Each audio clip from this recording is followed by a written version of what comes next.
en 11, fermeture de l'Assemblée. Peux-tu donner les présences, Alain, s'il te plaît? Oui. Les conseillers présents sont Marianne Bergeron, Jean-Marie Lavoie, Nancy Lavoie et Nancy Fiatro, la directrice générale, Sylvie Lambert, et moi-même, le maire. Alors, on va partir avec... est-ce qu'il y a quelqu'un qui entérine la lecture et l'adoption de l'ordre du jour? Nancy. Marianne. L'adoption des comptes. On a des chèques salaires au montant de 5 633,16 $.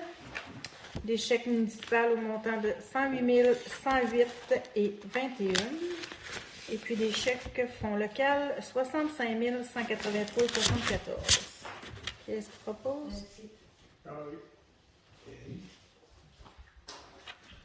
Donc, on passe en 4 correspondances. Sylvie, il y avait quelque chose Non. de particulier? On Non. n'avait rien. C'est bon.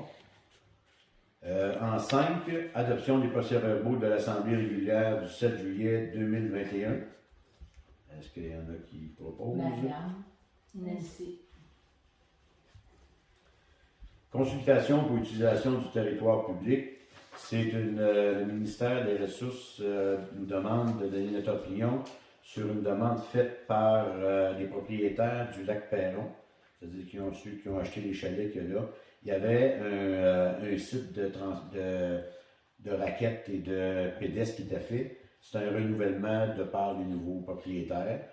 Donc, on ne voit pas, moi personnellement, je ne vois pas de contraintes plus particulières. Donc, c'est d'émettre nos commentaires là-dessus si on veut aller à la rencontre ou si on y va en approbation, qu'on continue le même mandat. Si ça vous va, on ira avec le même mandat, on autorise le même mandat, la même entente. C'est correct pour tout le monde? Oui. Qu'est-ce qu'il propose? Nancy.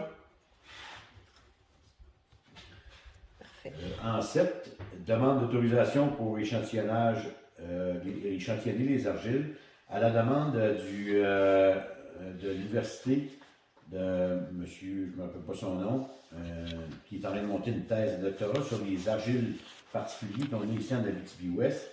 Demande d'autorisation de venir faire du carottage le long des rues appartenant à la municipalité de Val-Saint-Gilles. Donc, ça serait d'entériner l'accord de vouloir d'autoriser à ce qu'il y ait des prises d'échantillonnage le long des routes. Est-ce que quelqu'un propose? Marianne. Nancy. Merci. On passe au point 9, qui est la secrétaire d'élection. Non. 8. Oh, excusez. 8. Les salaires et avantages directrice générale. Dans le contexte actuel des choses, du fait que nous avons maintenant une directrice générale par intérim, c'est-à-dire temporaire, sur une base temporaire, le temps qu'on trouve une remplaçante, une nouvelle directrice générale, il faut changer les modalités de salariales et avantages de la directrice, c'est-à-dire canceller l'ancien règlement pour en arriver à un taux fixe salarial qui a été préalablement discuté avec les avantages selon les normes du travail. Donc, qui entérine? On va juste...